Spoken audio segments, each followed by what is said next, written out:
sort of in terms of general fiscal and economic analysis, there's a recording posted to our website, and there are a number of fact sheets that cover that material. So in this presentation, we're going to go through some of that analysis relatively swiftly, and then really get into the substance of the policy in the executive budget and FPI's recommendations. So with that, Andrew is going to start with a sort of quick overview of the fiscal situation, the executive budget financial plan, and then we will move along. Sure, thanks, Nathan. So as Nathan mentioned, we've covered this material in the past, so we'll be happy to share links. And then if you have any questions, you can put them in the chat and we will get to them at the end. But for now, I'm going to go through the fiscal outlook relatively quickly. So the executive budget for fiscal year 2026 recognizes pretty significant fiscal surpluses for both the current year, fiscal year 2025, and expected surpluses for next year. So the surpluses for this year, the state expects to end the year with $3.5 billion in surplus, and then they expect to end next year with $1.8 billion in surplus. This surplus is really driven by strong tax revenue, especially personal income tax revenue. So as personal income tax revenue has exceeded their prior estimates, they have this sort of influx of additional fiscal resources that will support their spending priorities for next year and subsequent years. What are they spending the money on? Primarily, the executive budget proposes recycling these surpluses into a trio of tax refunds. So the governor's executive budget, really their key word is affordability. They say this is an affordability budget. The affordability agenda primarily consists of these three tax refunds. First, there's going to be a $3 billion inflation rebate, which would only be in effect for fiscal year 2026. So it would be a one-year, $3 billion rebate that would send relatively modest checks pretty broadly to the state's taxpayers. Second, the executive budget proposes a tax cut for lower, middle, and really upper middle income taxpayers. That tax cut would be permanent. And third, the executive budget proposes a temporary enhancement to the state's child tax credit. So we know that there's a federal child tax credit. The state also has its own child tax credit that sends money to low and moderate income families with children. And the executive budget proposes raising the maximum benefits associated with those benefits, but only temporarily. We're going to get to those in more detail in a minute. The executive budget proposes a $143 billion state operating funds budget. While this is a somewhat significant pace of growth for this year, the state's spending growth since COVID has really been in line with economic growth, and the last 2 years have actually been below the rate of economic growth. So when we account for the state's pace of economic growth, we see that spending has really been about flat since COVID. We think it's important to measure spending relative to economic growth rather than just taking raw numbers, because the state primarily taxes money from the state's economy and spends money on services, most of which eventually become paid out as wages. And so the most sensible way to measure the scope of the state's services is in relation to the economy, not in some abstract number. So spending is set to be about steady. While revenue has been strong in the past and strong up until this year, the executive budget continues a practice that has grown especially pronounced since COVID of including really modest revenue projections. So the executive budget says that they expect revenue to grow at an annual pace of 1.7% after adjusting for inflation in the out years. So that's the 4 years in the future for which the executive budget includes projections. That rate of growth is about half of the historical average rate of growth. So it's a really, really cautious revenue projection. It's important to note the effects of this sort of persistent pessimism, which is that the state has always, but more pronounced since COVID, been pessimistic about the revenue projections, but then recognized all of this money in actual tax receipts. So we have this sort of recurring cycle that continues through this year of the state ending with these surpluses that they say they weren't expecting. And this has led to a very clear preference for one-off policies. So the state is sort of consistently saying, we don't think we're going to have enough money to support recurring programs in the future, but we have all this money now. We're going to spend it on one-off policies. So in recent years, we've seen gas tax holidays, we've seen homeowner rebates, and now the executive budget wants to continue this with a one-off inflation rebate and only a temporary enhancement to the child tax credit. The other thing that the state has done with its recent surpluses, since COVID, has been plowing them into the fiscal reserve funds. So New York's fiscal reserve funds were historically pretty modest, pretty low relative to other states, really inadequate for a downturn. Since COVID, they've used these surpluses to really build up pretty strong fiscal reserves. And in fiscal year 2025, the reserves are going to end at a historically record level of $35 billion. This is going to really prepare the state for future downturns or risks that we'll get to. And then finally, the budget gaps that are included in the executive budget are really about in line with historical norms. The state always projects gaps for the future. Normally, these gaps are closed as revenue exceeds expectations. So here we model what would happen if revenue grows at historical average rates rather than the rates that are projected. And if they extend a corporate tax that's increase that's set to expire in 2027. And if both of those things become true, the gaps will become really negligible. So with that, we're going to move on to the economy. Okay. Reorient here. Okay, so hi everyone. So in terms of New York's economy over the past 5 years, one striking thing that we've seen is a downward trend in real income. So this chart shows real incomes for the median earner in New York, and we see adjusted for inflation, people's incomes going down. Now, if you didn't adjust for inflation, it would look like it was going up, but with the price increases we've had over the past 4 or 5 years, we're seeing real incomes go down. Another feature of the state's economy, and this is something that while Andrew just described that our revenue growth has been strong, New York state economy is growing at a slower pace than most other states in the country. So real GDP growth between 2020 and 2024, late 2024, was lower in New York than I think all but 5 other states, and also lower than the US average. And so that's something that policymakers should be thinking about. And, you know, we'll get to this later, but revenue does rely heavily on high earners who have been doing pretty much fine over the past few years. So this growth is more reflective of sort of maybe the more average experience of New Yorkers. In terms of the labor market, when we look at like what industries people are employed in, we've seen a really big reallocation over the sort of post-pandemic and pandemic years. So it's sort of, I think, intuitive to people. There's been a huge decline in retail trade, people employed in retail trade in the state. We all know we like to shop online now, and so that's affected employment. We've also seen declines in accommodation and food services that are pretty large. The big growth in the state has been in healthcare and social assistance jobs. We see that there's been an increase in 150,000 jobs over the past 5 years in that sector.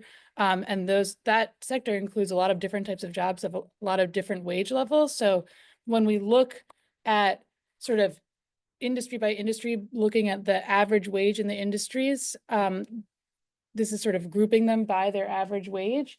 And we can see that in the state overall, there's been a large decline in middle wage jobs. And I'm defining those to be jobs that paid on average between $40,000 and $100,000 in 2019.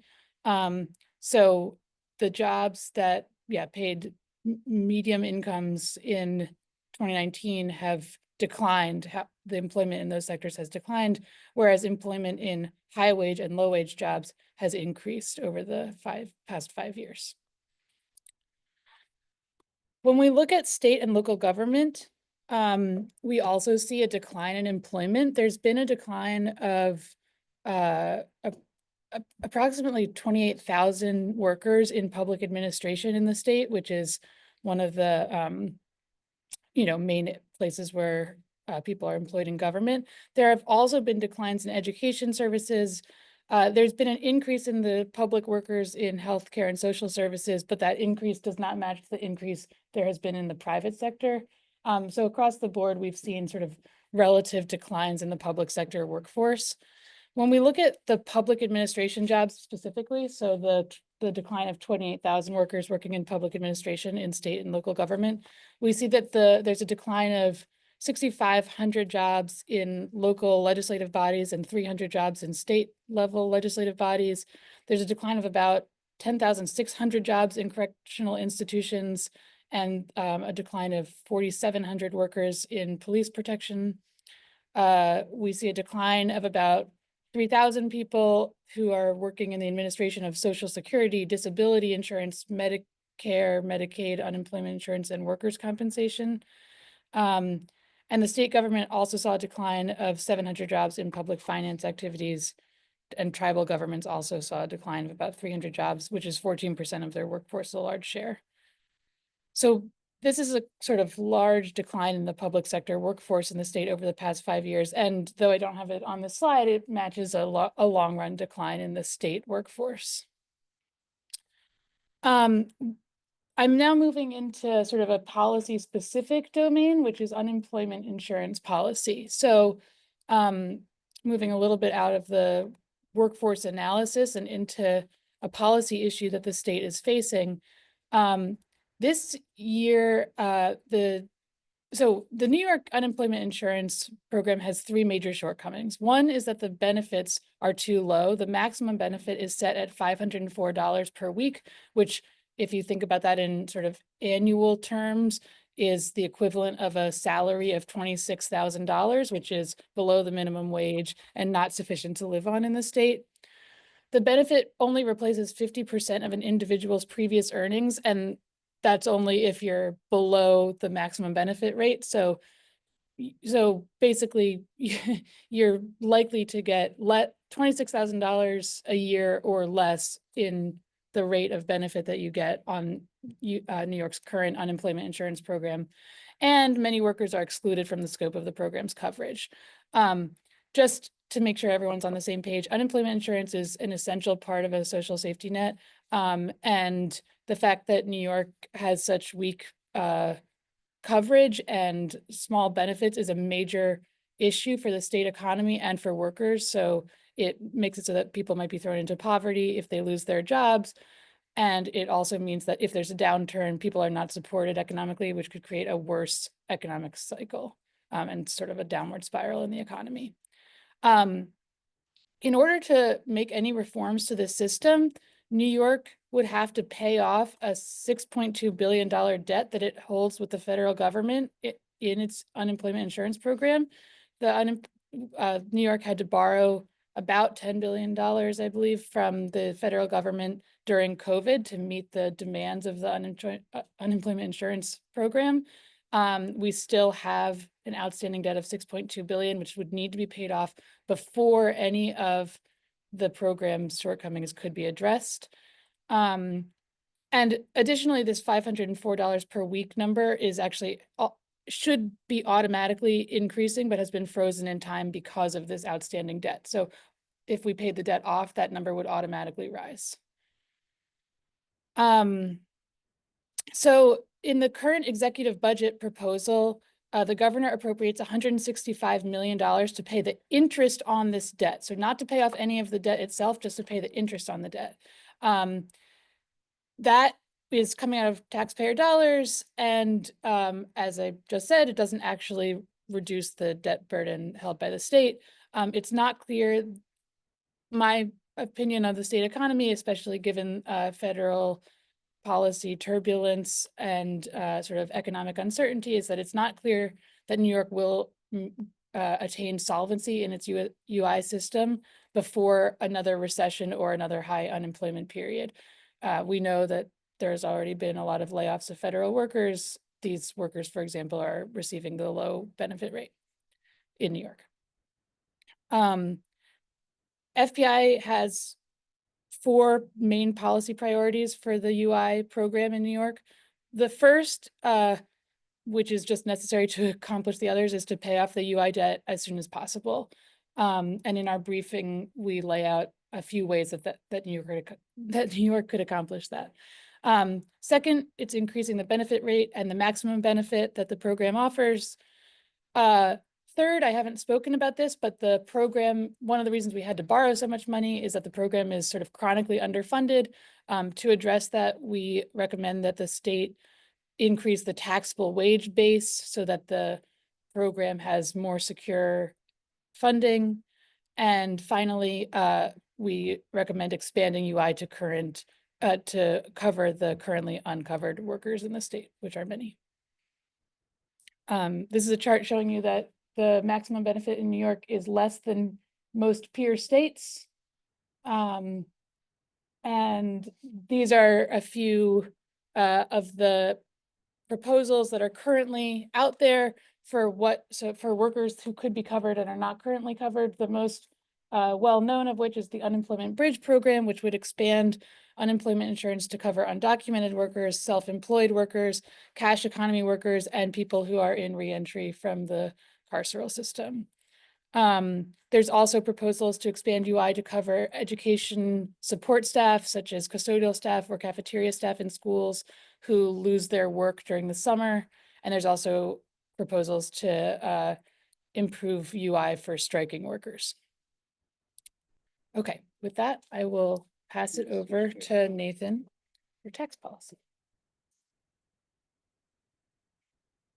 All right. So tax policy is always an issue in any budget. As Andrew mentioned, there are a few tax credits and rebates that are particularly at issue in this budget. And in terms of making sense of tax policy, it's helpful to first go through some figures and statistics on just where tax revenues come from and how the tax burden exactly plays out. There are a few different motivations for focusing on tax issues in this budget in particular. One, evidently, there's some federal funding risk. This is a presidential administration that's very interested in cutting spending. The New York State budget, the one projected in the executive budget for this upcoming fiscal year, is just over $250 billion. Of that, 90 billion is federal money. Most of the federal money, around 70 billion out of the 90 billion, goes to Medicaid, but almost all of our programs depend on some share of federal funding. So in the event of federal funding cuts, the state then faces a decision about whether raising new revenue and trying to replace it or passing through cuts. There's a more acute issue, which is finding funding for the MTA. The MTA's capital plan is about $33 billion short. That's capital funding. So normally that is basically comes from debt issuances. And the legislature has basically been tasked by the governor with coming up with about $2 billion a year to finance that debt. And in a few minutes, we'll talk about some weird things in this budget that make that a little funky. Those issues are before you even get to the ongoing needs for new public investment and expansions of our spending programs. In policy terms, when it comes to thinking about sources of tax revenue, there are really two principles to keep in mind. One is the idea of broad-based taxation. You want to tax a really expansive category of economic activity, like everybody's income or all business profits. You don't want to tax things like, say, helicopters that might sound like a good thing to tax in the sense that it's maybe something consumed by an unsympathetic population, but those kinds of taxes don't really raise any money. In revenue terms, broad-based taxation is the general rule, and we want our taxes to be progressive, meaning higher rates on higher earners so that the burden is distributed fairly. So those are really I'd say the two guiding lights of tax policy in general. And so in thinking about that, it should feed into the debates that we have statewide over how much can we raise taxes, who should pay taxes. You often hear a figure that's something like the top 1% pays half of all income tax liability, and that's really unfair. And I want to speak to that, but reframe it a bit. So this chart shows you how much millionaire taxpayers, meaning taxpayers who make over $1 million a year in income, earn out of all income earned in the state. And that's about 1.5% of the tax-paying population. And they earn about 30% of all income earned in the state. So there's about $1.1 trillion of total personal income earned in New York. And of that, for the most recent year that we have data, $320 billion was earned by just 1.5% of the population. So this is consistent with what most people kind of imagine about the inequality in the current economy, but this just shows you that that is indeed how the current state economy is structured. And we have this very small population that earns a really, really large share of all income. And that means that they pay a large share of taxes.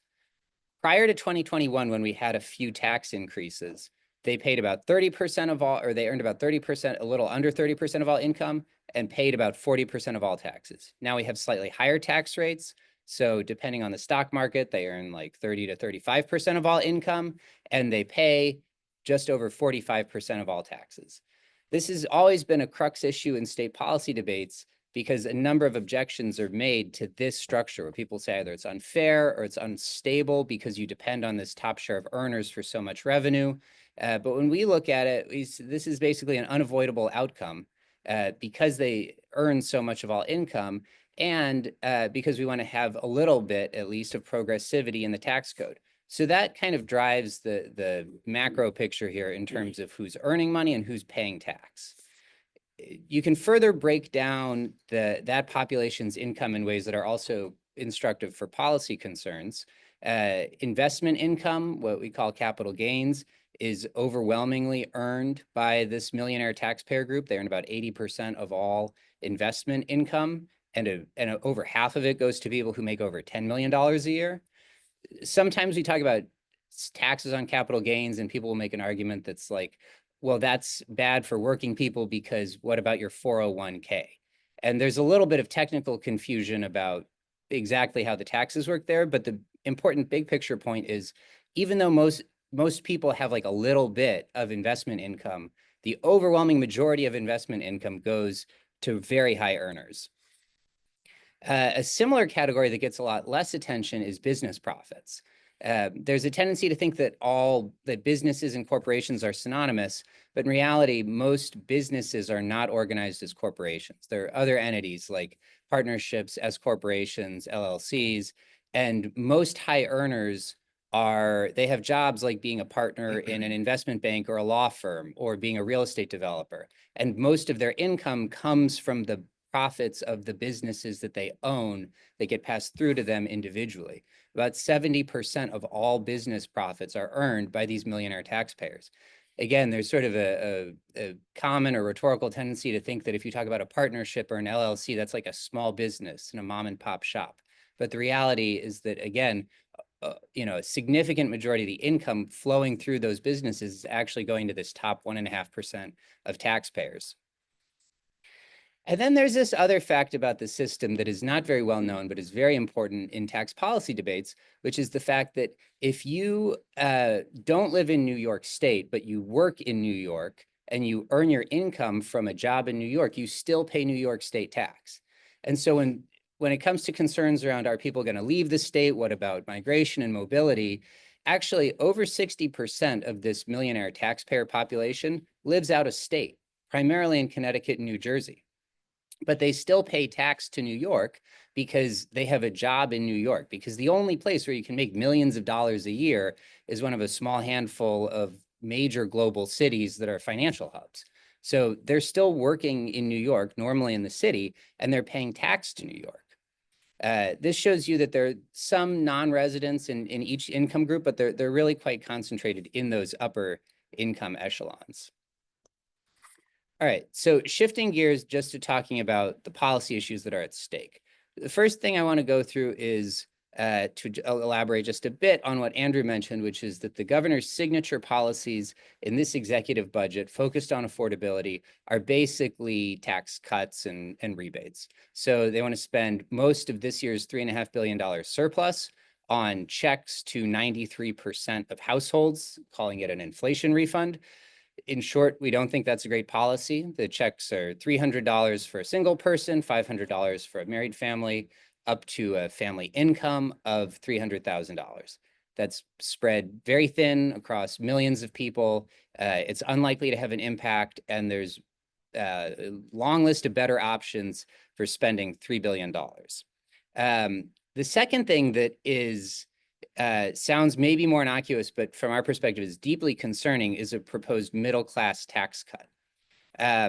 The middle-class tax cut is a $1 billion a year proposal, but that's permanent, it grows over time, and it's very unlikely that anyone's ever going to raise taxes on the middle class. So that's a very consequential revenue loss. Then the last thing that's tax policy, but on the flip side, it's a spending program, is expanding the child tax credit. And those expansions are actually quite good and targeted, and it basically lift poor families out of poverty. From our perspective, there are options for increasing revenue, really along the lines of the figures that I was going through, with both the concentration of earning power in this top tier of taxpayers and the ways in which our tax system is not as progressive as it's sometimes represented. The book that we'll publish at the end of this presentation has quite detailed proposals, but just to give you an idea, even raising taxes by 1 percentage point on the top brackets generates about $5.5 billion in new revenue per year. And there's actually a large group of legislators that support a proposal from the Invest in Our New York campaign for much higher income tax rates that would go as high as $21 billion a year. There are other sort of progressive options for tax structuring, like special taxes on investment income and business profits that would also generally target that top tier of taxpayers.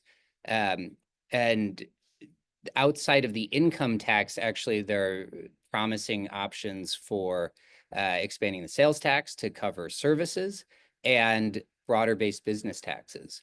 Now, some of these numbers are really large, much larger than, say, is normal to contemplate in a legislative session about program expansion. Normally, you would see maybe a few $100 million going into expanding our major subsidy programs, or a few $1 billion in the growth of the largest programs like Medicaid. But because this is a year where you have to contemplate federal funding risks, I think it's important for the legislature and the governor to be contemplating these bigger picture, broad revenue strategies. One specific thing that's changed a bit in recent years is due to a really high rate of growth in corporate profits, the corporate tax is now raising about twice as much as it did a few years ago. We get about $9 billion in corporate tax revenues. This is happening at the same time as corporations got a very, very significant tax cut in 2017 under the first Trump tax law that's going to be extended almost certainly within the year. So incrementally increasing the corporate tax rate also drives quite a bit of revenue, raising it to about 10%, which would put us in line with a few other states. Could be about $4.5 billion of new revenue. The other really important corporate tax priority is there is a planned corporate tax rate cut in 2026, and the governor's budget doesn't do anything about that planned rate cut, and that brings about another $1 billion of lost revenue. So some of these components actually come together very acutely in thinking about MTA funding, because as I mentioned, the MTA needs about $2 billion a year in new revenue to fund its capital plan. But if you look at the governor's executive budget, there's $1 billion spent on a tax cut that's a middle-class tax cut, that most of which actually goes to sort of upper middle income families. And there's over $1 billion spent on a corporate tax cut. So the first thing they should be doing is rolling back or avoiding any planned tax cuts rather than cutting taxes and then forcing the legislature to raise other taxes in order to fund the MTA. In particular, because their preferred funding mechanism for the MTA is a payroll tax that is only a downstate tax, but that the last time they raised it, they exempted the suburbs from, so it just became a New York City payroll tax. So there's a risk here that we get a tax cut across the state that just translates into a relatively higher tax increase for workers in New York City. There are other good progressive options for getting that money to the MTA, One is, it's a little technical, but it's basically reducing a rebate that we give to the owners of those pass-through businesses that earn all of those business profits. It's called the pass-through entity tax. And the other is an opportunity to follow a federal tax law that taxes multinational profit shifting, that we currently don't take advantage of. And those two things together would basically more than cover the MTA funding needs. This just illustrates what I was saying a moment ago about the really rapid rise in corporate profits, particularly since the pandemic. And that's partly due to tax cuts. It's partly due to federal policy. There are just other global dynamics at work. But this is a very sound source of new revenue when you just look at what's going on economically. And then the last thing I want to point to here that gets a lot less love in tax discussions, but is actually very important, is thinking about expanding the sales tax base. No one likes sales tax, but the sales tax only covers goods, and many goods are exempted. Most countries that have social welfare programs that rely on very high levels of revenue use something called a value-added tax, which is basically a kind of sales tax, but they cover services as well. As you can see in this chart, the value of the services sector is much higher than the value of the goods sector in terms of consumer expenditures. So going back to that idea about broad-based taxation, just a 1 to 2% sales tax broadly applied to services gets you into a range of $15 to $20 billion of recurring revenue. So as we're thinking about federal funding risks, this is an important policy option to have on the radar. Okay, and with that, I'm going to discuss the state's public schools, public higher education, and its childcare policy. So we're going to start by talking about public education and do a little bit of history. Last year, one of the governor's sort of main proposals that attracted a lot of attention was an effort to curb growth in school aid. So every year, New York State sends down about $35 billion to public school districts across the state. Most of this money is distributed by a formula called the Foundation Aid Formula. The Foundation Aid Formula takes in data from school districts on student need and on local resources, and it generates a number that the state sends to that district in aid. And that money combined with local property taxes is how public schools are funded in New York State. Last year, the governor proposed two major changes, one to the way that inflation is calculated by smoothing over inflation to sort of get them around having to increase school aid in the wake of an inflationary spike in the last couple of years. And the other one would have removed hold harmless, which says that schools, districts that have declining enrollment or would have declining foundation aid for some other reason, can't actually have their foundation aid decline, right? So if your foundation aid would decline, you would get the same amount you got last year under this provision. The governor's proposal would have changed those and restrained the growth in school aid by about $450 million last year. These proposals were rejected pretty soundly. They failed. The governor instead included $2 million to study the foundation aid formula and have a research institute at SUNY Albany come up with recommendations for reforms to the foundation aid formula, which many people, activists and policymakers across the policy spectrum sort of agree that it's outdated. It's about a 20-year-old formula and there's elements to it that are dated. This research institute studied it, came up with recommendations, and the governor has selected three recommendations made in that report out of dozens to change the foundation aid formula. Notably, those changes would not really change the overall level of foundation aid. So the overall level of foundation aid next year is going to rise to $37 billion. That's about par with what it would have been without the changes that are proposed in the executive budget. So she really isn't proposing increasing or reducing it, but the changes will change the distribution of foundation aid across districts. And I'm going to get to that in just a minute, how this distribution is going to change. The last thing I would note, though, is that the governor also proposes $160 million for universal school meals. So that's about doubling the state-funded universal school meals. Already about 80% of students in New York State get free school meals, and this would close that gap and get everybody in New York State a free school meal. Okay, so what changes is the governor proposing to the foundation aid formula? There are three major technical changes. First, the governor would update the poverty count. So right now, the foundation aid formula uses poverty data from the 2000 decennial census. It's just fixed at that 2000 number in the state education law. And the proposal would update that number to use an average of the three most recent years of poverty estimates produced by the Census Bureau. Second, the proposal would swap out the currently used measure of student disadvantage from the number of students who are eligible for free school meals to a broader measure of economic disadvantage that looks at the number of students who are qualify for a broader range of public assistance. These first two measures affect what's in the formula called the pupil needs index. The pupil needs index takes in this plus the count of English language learners, which wouldn't be changed under these proposals, to calculate the level of need, and schools with higher need obviously get higher allocations under the foundation aid formula. And then third, the governor would increase the cap on the state's share of school funding for the lowest wealth district. So currently the formula caps the amount of state the percentage that the state will share with school districts at 91%. So the formula says this is how much it costs per pupil at a school.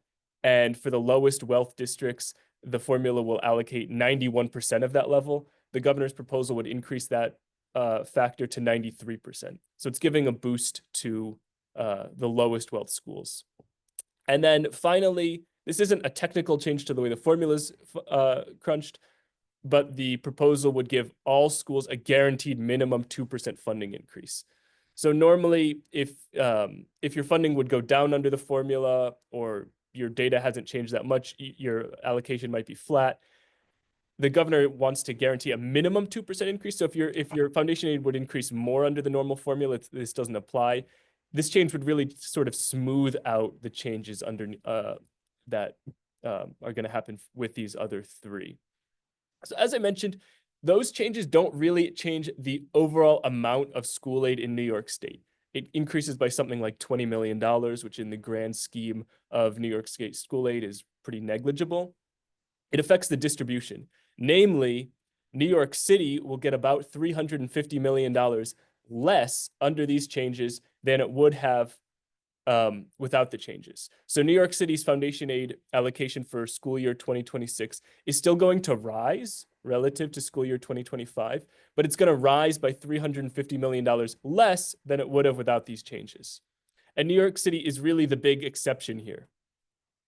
Most other districts in the state, including the other large cities in the state, would see their allocations increase at least somewhat under these changes. And New York City is really the exception in the thing that's being where money is being redistributed from New York City. It's primarily going to smaller districts across the state and really across the wealth distribution. So here I have wealth decile, which uses the foundation sort of formula for determining the amount of local resources. The gains from these changes are pretty broadly distributed. If anything, the other large cities, these are the next four largest cities in New York State, don't do as well as many of these smaller districts really across the wealth distribution. It's important to note the reason that New York City is doing relatively worse under these changes, it largely derives just from the change in that poverty count. The changing poverty count sort of sets New York City back, and the city doesn't benefit from any of the other changes. The other changes are pretty much neutral for the city. So I'm going to move on to publicly funded higher education. Funding for the SUNY system is going to rise by about $125 million in fiscal year 2026.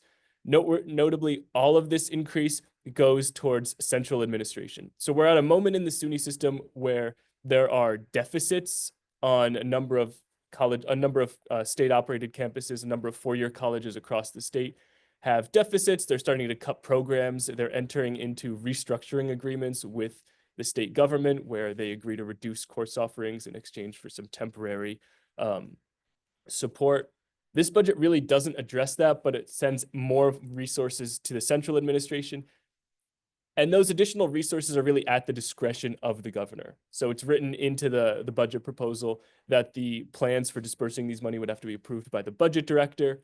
So the additional money would really be controlled centrally, and there's pretty little detail on how they would be used. So we have to conclude that even though SUNY funding is going up, it's really not going up in a way that represents a sustainable plan for addressing these operating deficits that are already on many college campuses and are set to get worse over the next decade as costs continue to rise and state support is not set to rise.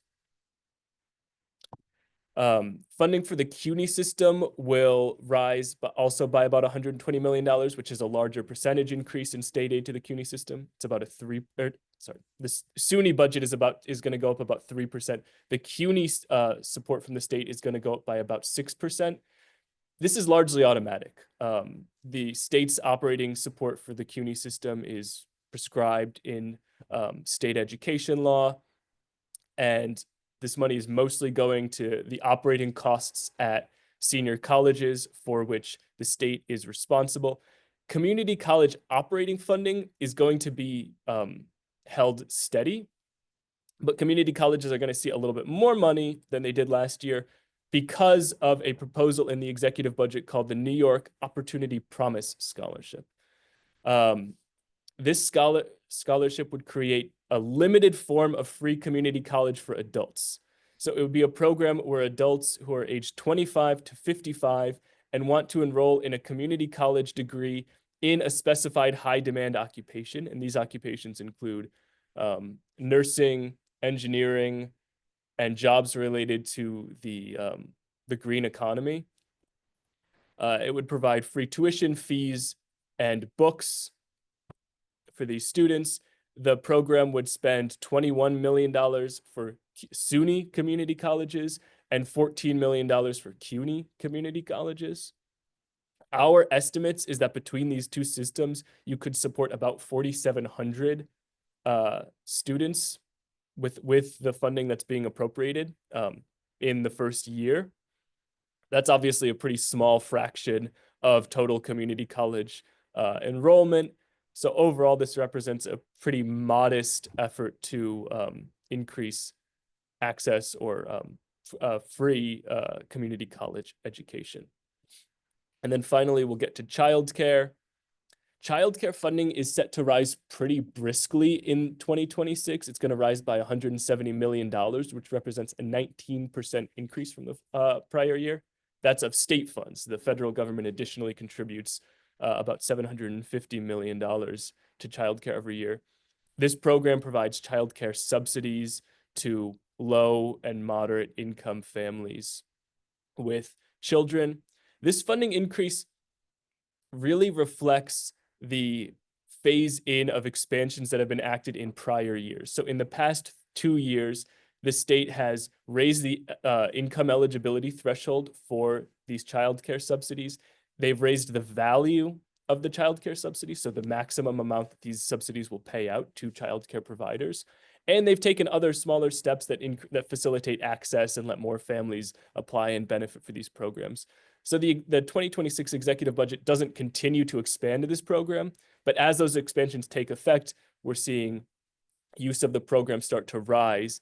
And so we're in a period where state childcare spending is rising pretty briskly just to meet those priorly enacted expansions. The actual steps that the governor takes to expand childcare or support the childcare sector that are new are extremely modest. So there's what they call a baby benefit, which would provide grants, monthly payments to pregnant women and new mothers who are currently eligible for public assistance. And they would be a $3 million pilot for a substitute worker pool that licensed childcare providers could tap into because you need background checks to work in childcare centers that are licensed. And so this would pilot a program where they could pool resources. But again, these costs are pretty modest in the grand scheme of the state's childcare system. There have been calls from advocates and policymakers in recent years to establish universal childcare in New York State. So right now, about half of New York families with young children are eligible for childcare subsidies. There's an interest in raising usage of people who are currently eligible and in expanding that up and getting everybody to be eligible for some form of childcare support. The budget does not take steps towards that goal, but it would establish a New York coalition for childcare, which would be a task force appointed by the governor whose job would be to continue to study this. This would build on the work of a past task force called the New York Child Care Availability Task Force, which last year in their final report recommended another task force to establish a roadmap to universal childcare. So this would advance that, but not take any concrete steps itself. Now we'll move on to healthcare.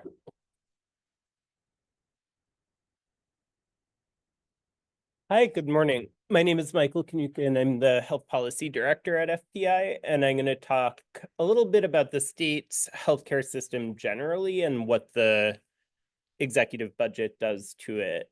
I want to start by, I think presentations like this usually start with the Medicaid budget because it's a huge program. There's a constant sort of question about can the state afford it? But I want to start elsewhere in the private health insurance market and talk about what's happening with overall insurance coverage and with employer-sponsored insurance in New York State.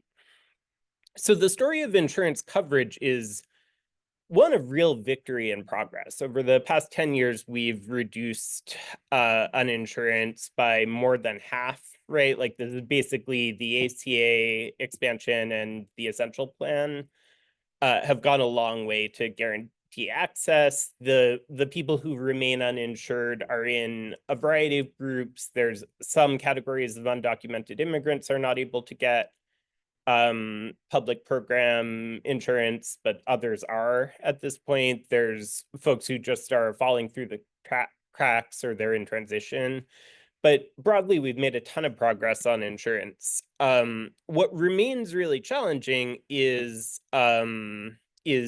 cost, right? So for the average person with employer-sponsored insurance for a single plan, that cost has increased to cover just one person under an employer plan from an average of $5,220 in 2010 to over $9,000 in 2023. That cost is typically split between the employer and the employee, right? So it's a burden for individuals who have to pay their share. It's a burden for businesses. It slows down the state's economy. And because those costs are rising, employers have dealt with it by shifting more of the cost of healthcare onto the employee through rising deductibles. Deductibles have doubled for single premiums. And the story is even worse for family plans, right? So a family insurance plan from an employer now costs over $26,000 a year. And the deductible is likely worse. It has doubled since 2010. It's over $3,500 a year. So you look at this graph and you can really see why most medical debt is held by people who have insurance, right? Insurance is getting steadily worse. And I think we're at a point where, you know, the frog in boiling water has boiled all the way, and we're gonna have to have a conversation as a state about healthcare inflation.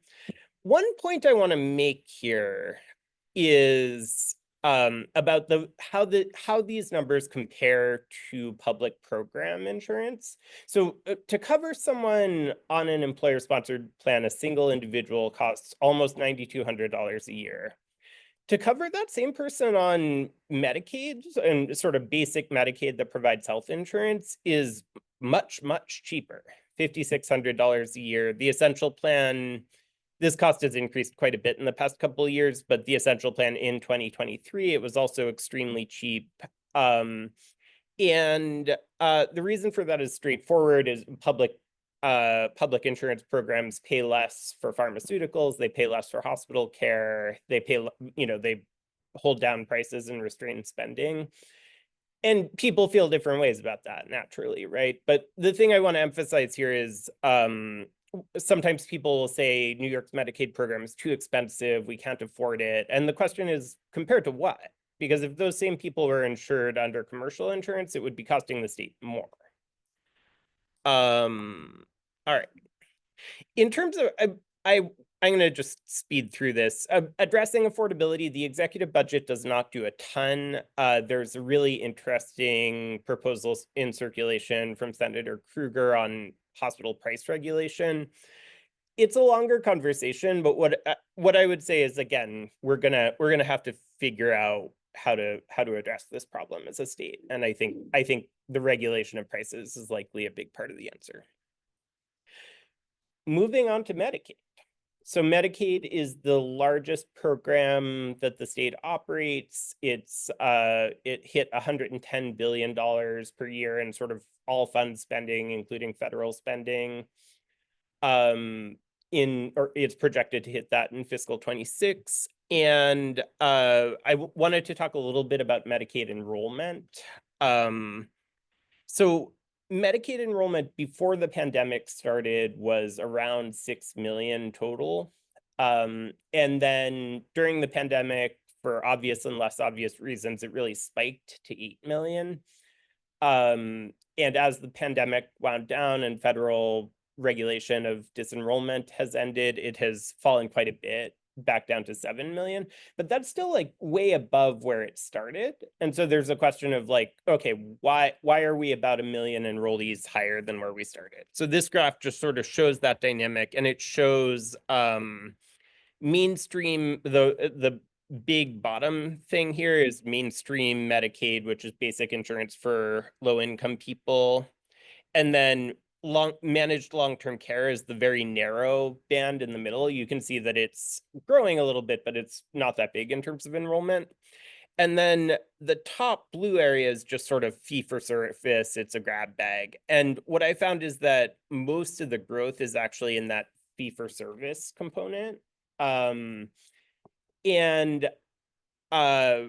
We argue in the in our piece that actually most of the new enrollment isn't in where people expect. It's not really people getting sort of full health insurance from Medicaid or long-term care. It's mostly in people getting help with Medicare premiums through a program called the Medicare Savings Program. And also people who have under their insurance, they're using other insurance. They don't use Medicaid. They're not costing Medicaid any money, but they remain on the rolls because New York makes a big effort to make sure there aren't any gaps in coverage by kind of keeping people enrolled in Medicaid. And so that's about half of the new enrollment. And this is just to say, when we're talking about sort of enrollment going up and down, we really need to examine the details, like what program are we talking about? In terms of spending, the executive budget projects that Medicaid spending for all agencies, the state share of spending, is going to go up by 17% in fiscal 26. And that's just an astonishing number, an astonishing growth rate. And it's very, very puzzling because they're not expecting higher enrollment, right? There is, enrollment by program a little bit, but overall they're expecting enrollment to be flat, and yet spending is going up by 17%. So we did a lot of work to figure out why that was. The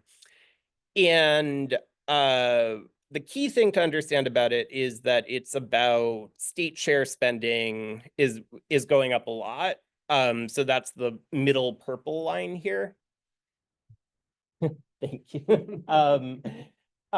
You can see the total spending, including federal, state, and local share, is not going up nearly as quickly. It's going up by about 7%.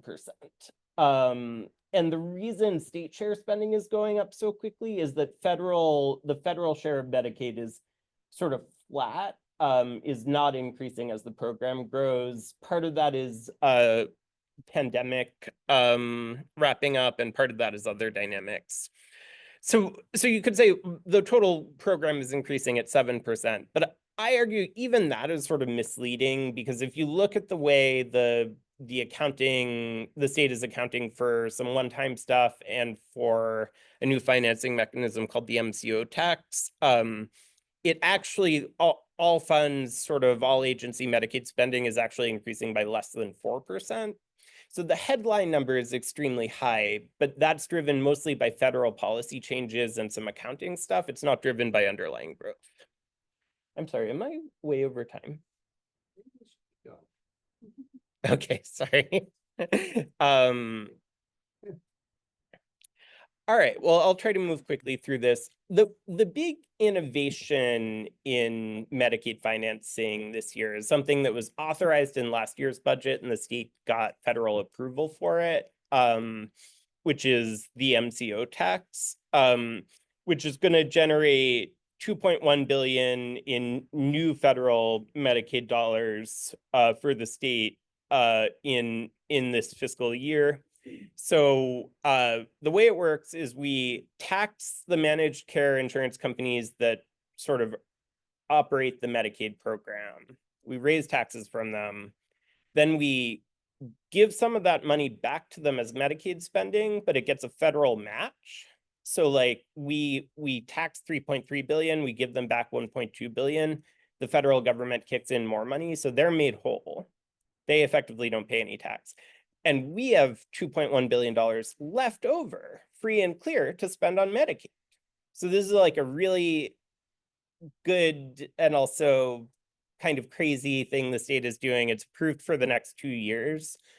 Most people don't think that the federal government will continue to approve it after 2 years. So, so that creates some concerns about sustainability. But that raises $2.1 billion, of which we're spending $500 million on general Medicaid. We're spending $600 million on mostly provider rate increases, $300 million for safety net hospitals, and then we're saving up some of that money because we think that the federal government won't renew this. So that's the MCO tax. In terms of a big issue in healthcare policy in the state is safety net hospitals. This graph from the executive budget briefing sort of tells the story that, you know, the black line is the number of safety net hospitals. It's of financially distressed safety net hospitals. It goes up dramatically after 2021. And then the state is spending a substantial amount of money to help those hospitals operate. This graph can look, I think, really as though what we're doing is not working, right? Because we're spending $3.5 billion a year on these hospitals and they are still financially distressed. I think actually, if we look in detail at what programs we're talking about, this actually represents less of a sort of ongoing crisis and more of a new normal in the hospital system, where the blue sort of sources of funding here, directed payment template and global budget, represent like significant increases in the Medicaid rate, effectively targeted at a specific subset of hospitals. And so and those are not emergency or short-term funding, those are indefinite into the future. And so I think the state has effectively made a policy decision to direct more Medicaid funding to weaker safety net hospitals that is likely to be stable in the long term. And that's probably the right decision. So it's a sort of different way to see this issue. The state does reduce, this yellow line really is, the VAPAP program really is emergency hospital funding. It's short-term, it's not Medicaid matched. The executive proposes cutting 500 million of that. That's going to be a large short-term problem for a subset of hospitals in the state. So look for that to be a big debate between the legislature and the executive. And then on long-term care Medicaid, it's a small part of the program by enrollment, but it represents half of the program by spending. The biggest controversy is about something that happened in the last budget, which was the consolidation of the home care CDPAP program from several hundred fiscal intermediaries to just one statewide. That transition is ongoing. The deadline is April 1st, and the state has not succeeded in transitioning very many enrollees yet. April 1st is, 5 weeks away. I do not see any possible way that this transition can be completed in the next 5 weeks, so I would look for a compromise here. And I think the challenge in the compromise is going to be that the folks who oppose the transition and probably don't want to just slow down the transition. They want it canceled. And that takes an act of the legislature. And so I would imagine that the legislature and the governor are negotiating the terms on which they can extend this timeline right now. There are significant looming eligibility cuts from 2020 that were never implemented in long-term care access, and those are of concern. But I don't want to delay us further here. And so I will just wrap up there and say, more in the report. Okay, we're in the home stretch here. So our last little piece is housing, and try to go through it kind of quickly. So I don't really feel like I need to convince anyone that the cost of housing in New York is unsustainable. I assume we all feel it in personal ways. I'll just say it's clear that the cost of housing has risen faster than incomes in the state over the past 5 years. And the rate of cost burden is very high all around the state. We believe, and I think there's a lot of evidence that the root cause of the sort of affordability crisis is that New York has not built enough housing for a long time. So New York is this purple line at the bottom. We see that 3 other states that are all sort of peers of New York in various ways, Florida, New Jersey, and California, all 3 since the late 80s have built more housing per person in the state than New York has. So we have a really long run sort of deficit of housing construction in the state that continues to today. We also, probably most people know this, have very, very low rental vacancy rates in the city. I sort of like, the overall rental vacancy rate is 1.4% in the last survey. But, when you look at units that cost sort of reasonable prices, like $1,100 a month or between $1,100 and $1,650 a month, it's less than 1% or less than 0.5% for those sort of reasonably priced apartments. So what's been going on with housing policy in the state? So 2 years ago, during the fiscal year 2024 budget, the governor proposed a pretty major housing proposal called the Housing Compact. It was a big and bold proposal that got majorly rejected by the legislature, to the point that it is like kind of untouchable now.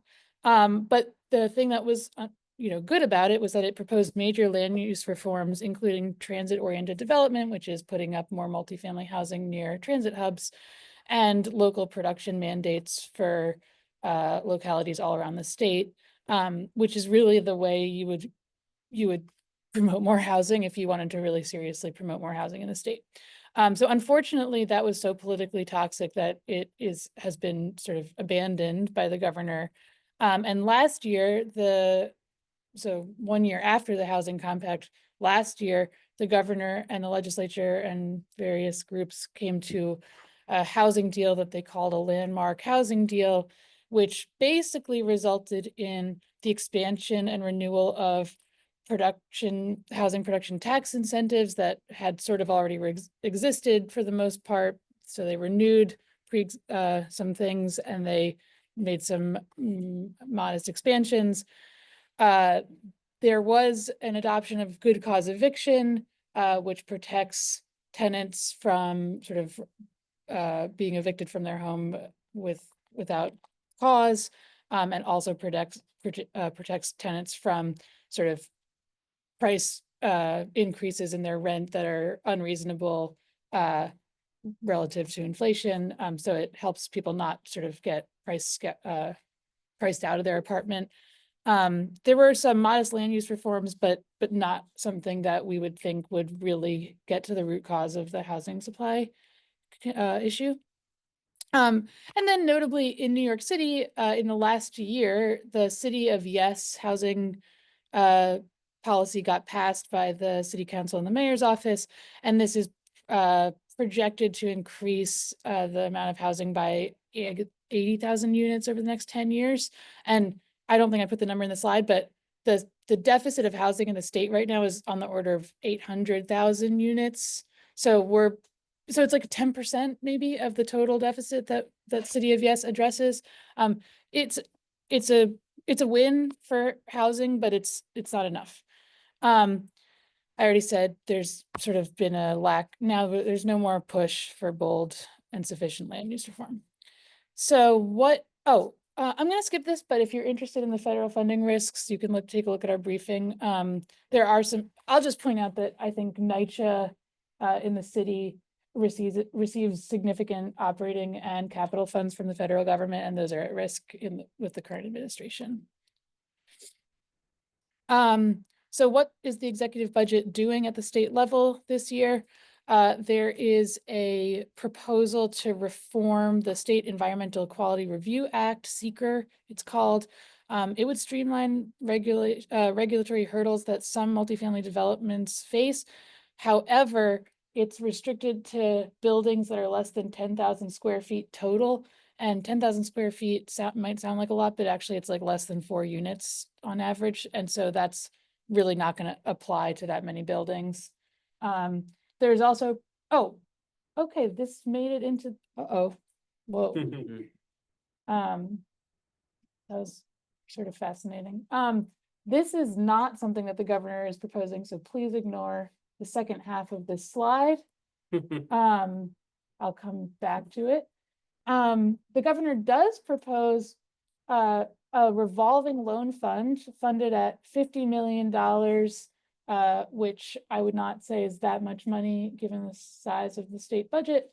But this would give low interest rate loans to mixed income housing development projects and make them sort of cheaper and more able to attain long-term affordability, which is a good goal.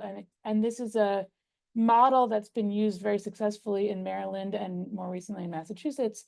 FPI recommends that this be adopted but expanded significantly to be funded at closer to $1 to $2 billion. We'd also like to see it come with legislation that gives projects that receive this funding authority to override local zoning. And also we'd like to see the state maintain an equity stake in the projects that it funds, rather than just providing subsidy. Let's see, the executive budget increases the amount of state low income housing tax credits. This is sort of the state equivalent of the low income housing tax credit at the federal level. There's also some new tax credits for redevelopment of abandoned properties and properties that will go to affordable home buyers. So that's a lot of tax incentives for housing production, affordable housing production. There's some affordability policy. Notably, the governor has made a big deal of banning the price fixing algorithms that seem to have emerged recently. And so this stops collusion of landlords increasing rents. She's also noted the restriction of institutional investors like private equity from buying single family homes in the state, which would, make it easier for regular folks to buy those homes. There's a decrease in the property taxes for Mitchell-Lama developments. And then this is a little bit different, but there's anti-discrimination policy that would combat home appraisal discrimination on the basis of race, gender, sexual orientation, immigration status, and a number of other demographic characteristics. FPI recommends, as I said before, that the state create secure and stable NYCHA funding from the state. Last year, NYCHA received 135 million from the state. There's no allocation this year, and 135 million is not enough given the federal funding risks. We also recommend the adoption of a social housing development authority, which has come up in prior years' budgets, the establishment of a state voucher program. There's a new proposal from the legislature called the REST Act, which would reduce barriers for localities outside of New York City to implement rent regulation in their city or town. And though it is unlikely to happen, we also support serious consideration of more bold land use reform like transit-oriented development. And then I'm gonna really quickly go back to this faith-based affordable housing, which is a proposal that the governor has not proposed. It's coming from the legislature, and this allows faith-based organizations to build multifamily housing on their premises and is estimated to produce 60,000 units over the next 10 years. So another significant but incomplete proposal to increase housing. So that's it. Got through it, and we would love to take questions. Are there questions in the Zoom? Yeah, Exit slideshow. escape. Okay, there are, it's funny, everyone, okay, it's whatever. So if you're in the Zoom, maybe you can put your question in the Q&A box. And I'm looking at what's here. What is the state's total surplus carryover from previous years? That's an Andrew question. So I assume they mean what surpluses have we run historically? I mean, there's a broader question there maybe about, you know, how state accounts work, because the state, if you look at any given budget, budgets always end in zero and the year it is zero. So there's no such thing as sort of a historical surplus that we've carried over, but the state finds uses for past surpluses. So we could go back and, pull what surpluses we've been running recently. Normally in the last couple of years since COVID, they've been in the low single billions of dollars. There's no historical surpluses. You always end, a budget is always balanced. So it always says that we're $0, our revenue meets our expenses. But when you look at the reserve funds, we've increased our reserve funds by about $20 billion. So cumulatively over the past couple of years, there's been $20 billion of reserve funds. And then it's also worth mentioning another major use of surplus funds in recent years have been debt service prepayments. So every year the state spends money on debt service on bonds that they've issued in the past. One thing you can do with the surplus to zero it out is to prepay some of that debt service. It saves you money down the line on interest that you've avoided. And in recent years, the debt service prepayments, this is in the book. I will say that I think the ballpark debt service prepayments in the last couple of years has been something on the order of $10 billion. So we've had substantial tens of billions of dollars of cumulative surpluses that have been rolled into things like reserves and debt service. Okay, great. The next question, I believe, is for me, and I apologize about our light situation. We don't seem to be able to get through a briefing without some form of technological disruption, and lights are, oh, okay. Well, anyway, who needs them? Okay, so the next question I see here is, it seems difficult to understand why there's a decline in the workforce and such a large surplus. Why are there so many cuts in workforce numbers? And I assume that this question is about the public sector workforce that I talked about there being big declines in along with budget surpluses. So let's see. I mean, well, I'll just say, if it is a public sector, the state budget, the state operating budget really has two major pieces. It's state operations, which are state agencies and direct state employees providing services, and aid to localities. So aid to localities includes Medicaid and school aid, which together are the biggest pieces of the budget, and they each account for about 30% of spending. So most of the money that the state is spending goes down to locality. So it will employ workers somewhere, whether they're teachers or maybe they're not public employees, but they work at hospitals or they're home health care aides. But the actual direct state employment is a relatively small piece of the budget. So I think that's why we've seen declining state workforce at a time when we have had, spending growth and we've had all of this revenue coming in. Yeah, I mean, I think the other thing that's important to add is we've consistently drawn attention to the ways in which the state has a tendency to underestimate its future revenues, and that constrains spending growth. And the corollary to that being the case, that they tend to underestimate how much money they're going to have, is that then they have a surplus at the end of the year, namely more money than they said they were going to have. But those surpluses have been consistently used either for other kinds of one-off payments like prepaying future expenses or contributing the money to reserves rather than necessarily investing in the state workforce. So even when the state consistently has a strong fiscal position year to year, that doesn't mean that it's actually choosing to spend that money on regaining lost positions. Even though, as you saw, there's been a steady decline in very important state public sector jobs. So, yeah, the recording of this presentation will go up on our website. We'll share the slides, and there is literally a book that this team wrote. It's about 100 pages that contains extensive analysis of all these issues. That'll go up on the website, and we will send it out over email right when this presentation ends. Yeah, and that book includes a discussion of mental health policy written by Michael. We can take a few more Do questions. any of the audience? here. Yeah. Oh, yeah. I had a recommendation about the 1 percentage point increase that would yield 5.4 billion. Yeah. So I don't know if that was not in taxes. That was the Right? tax thing. What would be a recommendation of where then that 5.4 billion goes? I know you had talked about the unemployment insurance debt being Right. 6 point something. So like, if that happened, what would be like where you would be like that 5.4 billion goes where? Yeah, great question. So, and there are important answers, I think, on a few different levels. So the unemployment insurance debt, I don't know if the Zoom audience could hear the question, but it was, one thing we'd said is that even a 1 percentage point increase in the top tax rates could get us about another $5 billion a year. What do you do with that money? And we'd mentioned the over $6 billion UI trust debt. Well, so that debt, that's a good example of something that really does deserve a one-off payment. So we pointed to that as actually a better use of this year's surplus than the inflation refund.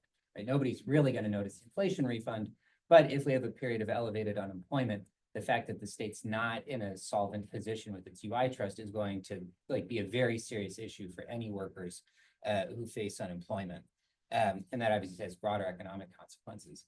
And then there's this, so, and as I said, there are all these defensive concerns, right? Or like gap filling concerns. How do we fund the MTA's capital plan? That's kind of like bringing us up to zero, right? We need to maintain those investments. But then where do you go from there? There's, there are a lot of advocates who really want more revenue because they see a lot of need. But the question is, where do you do new structural investments? And we have, I'd like to think a few good ideas about that. If you sort of look at the map of state social policy and social programs, there are a handful of acute things that sort of deserve billion or multi-billion dollar structural expansions of spending that would really change the quality of the program. So Andrew mentioned that the governor has this very small free community college initiative that has fair, right? It's a very narrow set of people who'd be eligible for that. But it turns out that if you were to put about $1 billion into the program, you could pretty much make that free for everyone. And that's a very good kind of foundational, structural, social policy expansion to make community college free across the board. They currently spend about $1 billion on childcare subsidies. Andrew mentioned the uptake issues with that. But if you were to increase that to the state puts in about $1 billion. If you made it another $2 billion, you could start moving that subsidy program up the income threshold towards what looks like more of a universal program. People talk about universal childcare, and sometimes that has a focus on sort of who's included and who's excluded and we need to make it easier to fill out the forms. And that's all really important. But the biggest obstacle to universal childcare is that childcare is expensive. And that means if the state's going to pay for people to have childcare, it has to put down a serious amount of money to turn that program into a broad-based program. So I think, you look at education, you look at childcare, you look at housing investment, like the revolving loan fund that Emily mentioned. And there are a number of really good discrete options for where you could put down $1 billion and make a significant kind of qualitative change in the reach of the program. Let's take a couple other audience questions. Yeah, in the front. Yeah, Andrew talked about I think it was about $120 million going to SUNY administration. Mhm. I wasn't aware of that. Is there any sort of explanation of like, what that will do or why it's necessary? It's a good question. So, yeah, SUNY is funded every year. The state is statutorily obligated to pay the fringe benefits of employees. So that's a fixed pot of money. And then they make appropriations directly to college campuses, but also to system-wide spending. That's really what governors propose. And then the legislature often comes back and sends some of that money directly out to campuses because that's, if you're on a campus, your constituents obviously prefer having the control of the money, whereas the governor prefers to have the control of the money. The legislation and the book does not say what the money is for, but it's not totally atypical. I mean, often it will be tied to a specific, so, like last year there was the AI initiative and that was, legislated what the AI program looked like. This really says it's discretionary central funding. Presumably, much of that money will end up back on college campuses.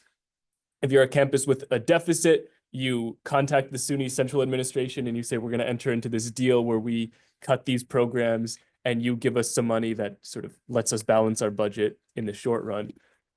Presumably, that's what the use of this money is. But yeah, the legislation doesn't actually specify.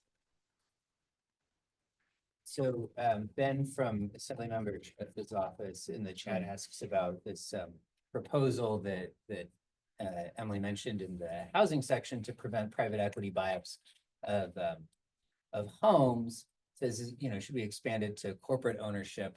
I would say that proposal is a good example of something that probably was a good idea, but it's really hard to know whether basically the legislation in the executive budget would create like a waiting period for private equity firms that want to buy up residential homes, try to create opportunities for other buyers to do that. It's often really hard to actually make those kinds of laws work because it's very hard to define what a private equity firm actually is. It can be very easy to game the waiting period. And so normally they reflect a kind of legislative compromise between commercial interests that are saying, hey, you can't write this restriction too broadly. Otherwise, our commercial real estate firm won't be able to do business. And advocates who say, well, you have to have some kind of restriction in place. Otherwise, these private equity firms are going to keep on driving up housing prices. Now, there's an underlying question about how big of a causal factor that is, but we generally think that it's better to err on the side of sort of broader restrictions that are harder to game because all of those firms have teams of lawyers that are really good at working around the rules. So when they're written that narrowly, we tend to be fairly pessimistic about how effective they're going to be. Okay, but I'm also just going to say that it's not written specifically to be about private equity firms. I think it's written actually generalized to be about any entity that has like 10 million or more in assets and excludes nonprofits. So I forget if that's the exact specification, but just it's a bit broader than just private equity firms.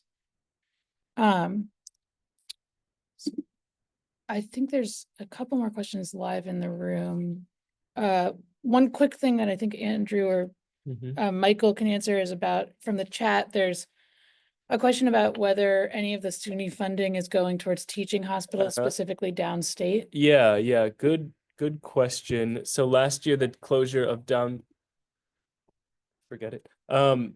closure of downstate was a major issue. Last year, the governor wants to close downstate, which is the only state operated teaching hospital in New York City.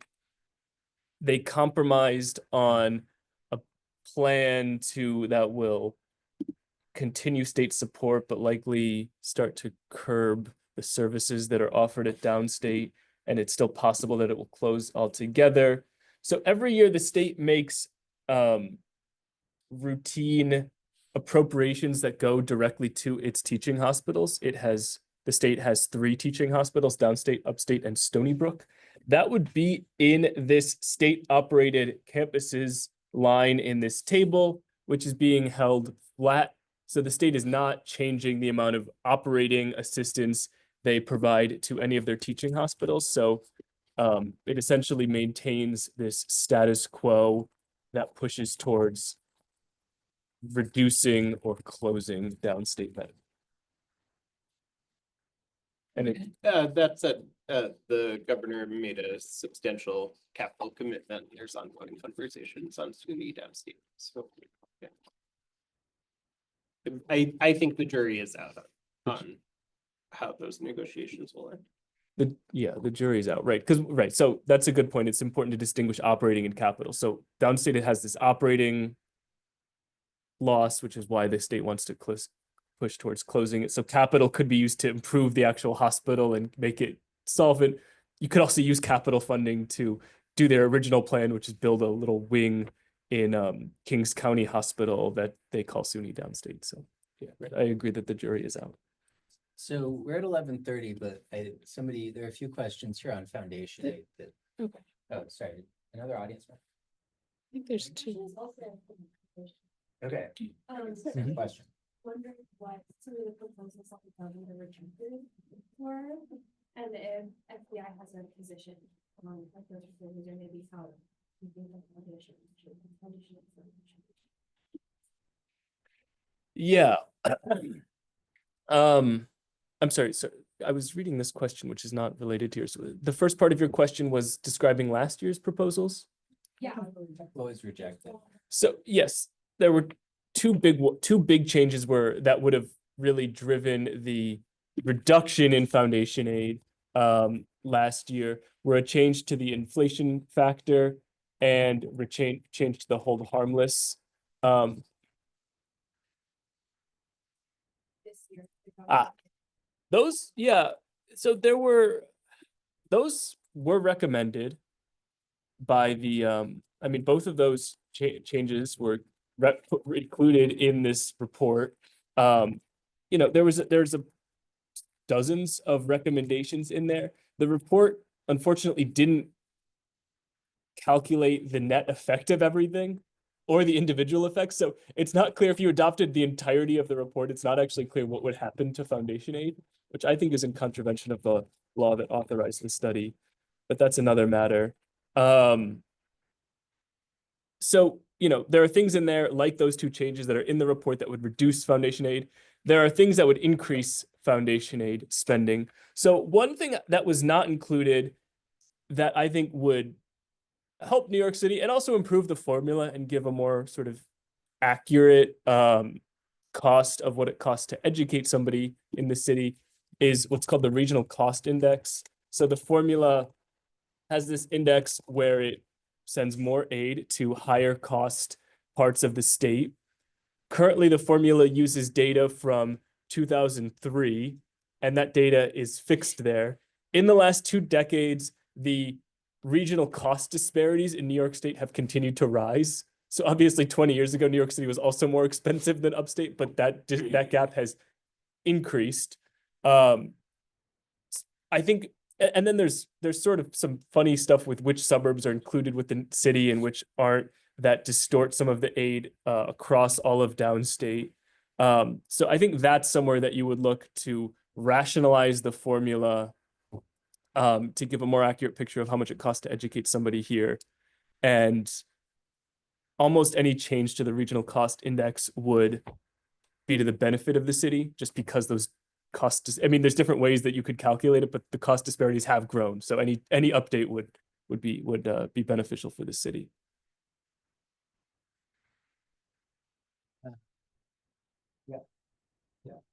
We heard that the frog is finally cooked as far as the healthcare budget and rising costs in healthcare. Does FPI have a position on the New York Health Act? We support the New York Health. Just restate the question. Oh, for the Sorry. Zoom. Yeah, we have a question about, with the healthcare costs continuing to rise, do we support, do we recommend the passage of the New York Health Act, which would create state level single payer healthcare program? I'm gonna answer. Which we strongly do support that kind of really ambitious legislation. We think that would save a lot of money as well. Unfortunately, the legislature struggles with even far less far-reaching healthcare reforms. So but absolutely, we think in the long term, the state needs to sort of assert public control over its healthcare system, ultimately through single payer. Can I just follow up about the H&H budget? The majority of the funding, I believe, is supplementary Medicaid funds, which we heard is something like $70 billion, which seems like it could be up for cuts. Is there much of a description of H&H funding? Because we heard about NYCHA, we heard about MTA funding, but New York City Health and Hospitals is the largest municipal health system in the country. What can we expect? What's your opinion about funding cuts to H&H?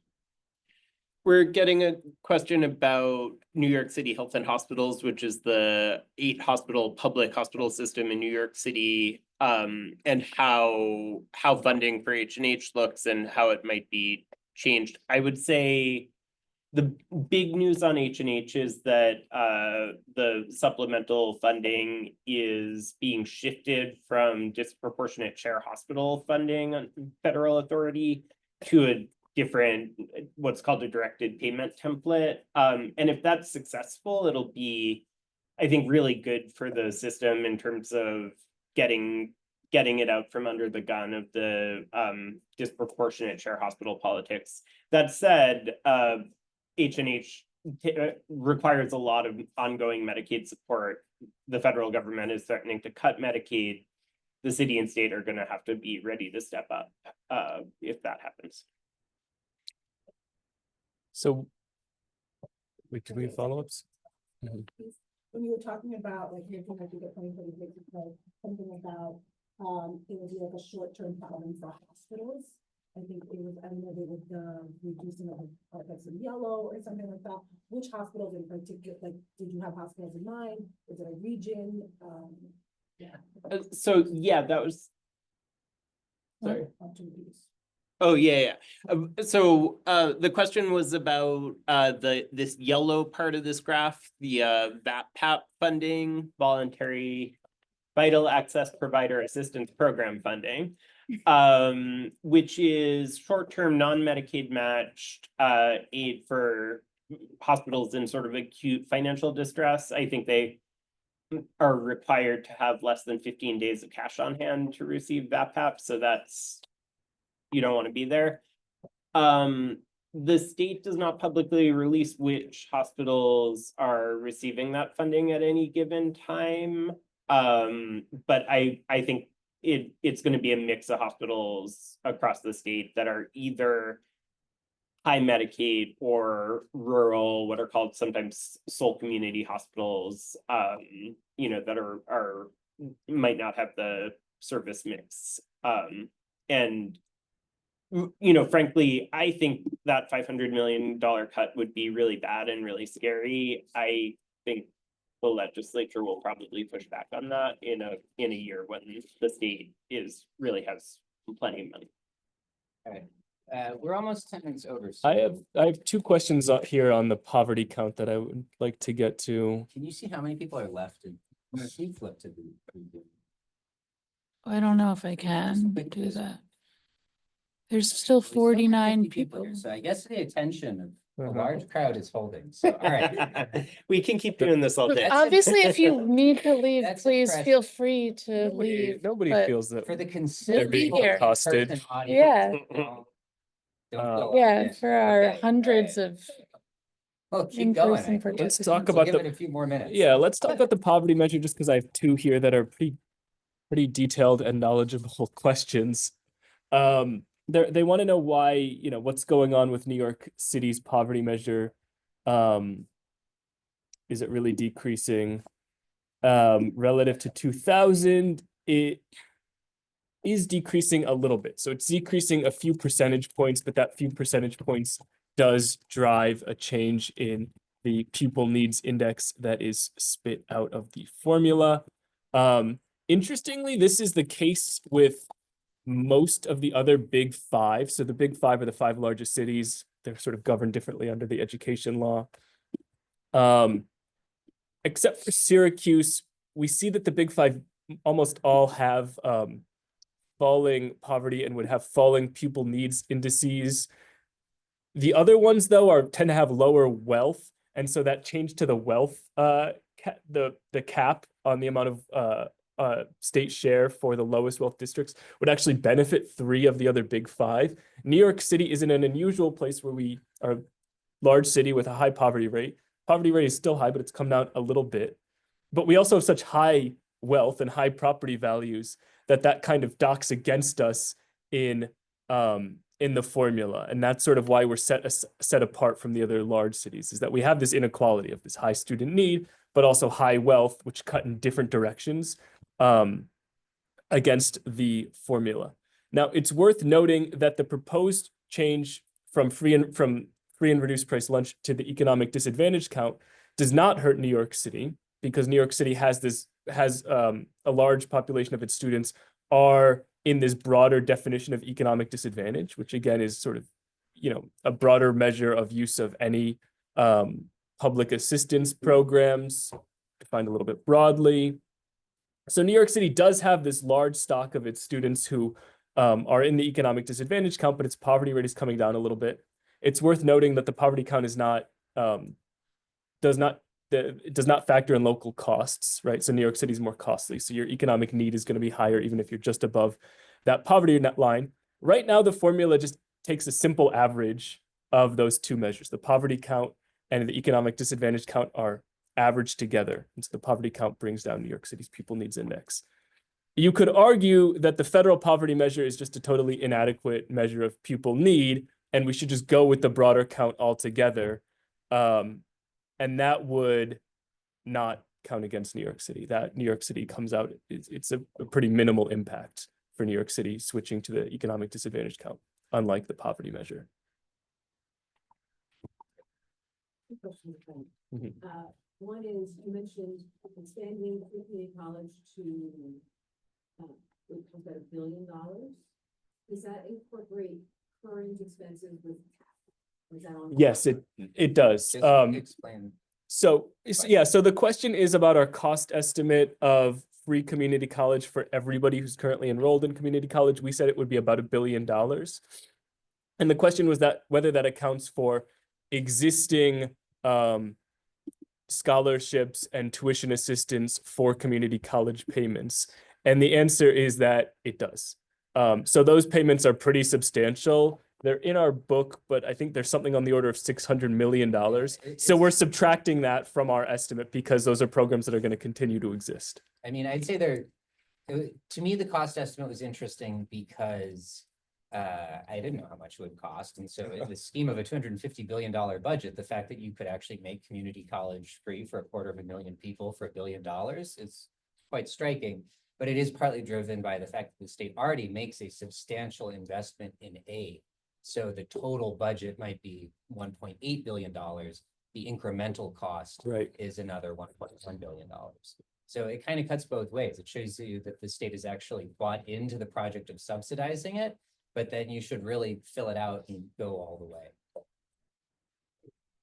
Second, could you go back to the slide around costs for healthcare, private costs? What There's- if there's a way to differentiate those that pay relative like market value versus entities that are self-insured? Mm. Like, is there a connection between large entities that are self-insured and they historically pay less because they have more accountability over their expenditures? Yeah, so the question is about employer-sponsored insurance. The vast majority of large employers self-insure their health funds, rather than purchasing from an insurance company. So that's about 2/3 of the employer-sponsored market is self-insured. And the question was, is there a way to show that those folks pay less? And the answer is yes, on a national level, they pay less and also tend to provide better health insurance. So it balances out a little bit, actually. It's like you see them having about the same premium cost, but a lower deductible and sort of less copays and stuff. But yeah, I mean, larger employers that self-insure are better able to negotiate. They're not paying as much to various middlemen, and so they're in a stronger position. And New York City should really think about self-insuring for its municipal employees benefit fund, which is large, and the costs are going up as they're going up everywhere.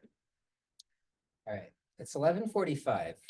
So I think we will wrap up now, but thanks for sticking with us. And I hope this has been really interesting and useful. As I mentioned, the materials will all go up, the recording, the whole written analysis, the slides. So look out for that by email and on our website. And we'll see you next time. Cool. Thanks, everyone. Hi, thank you.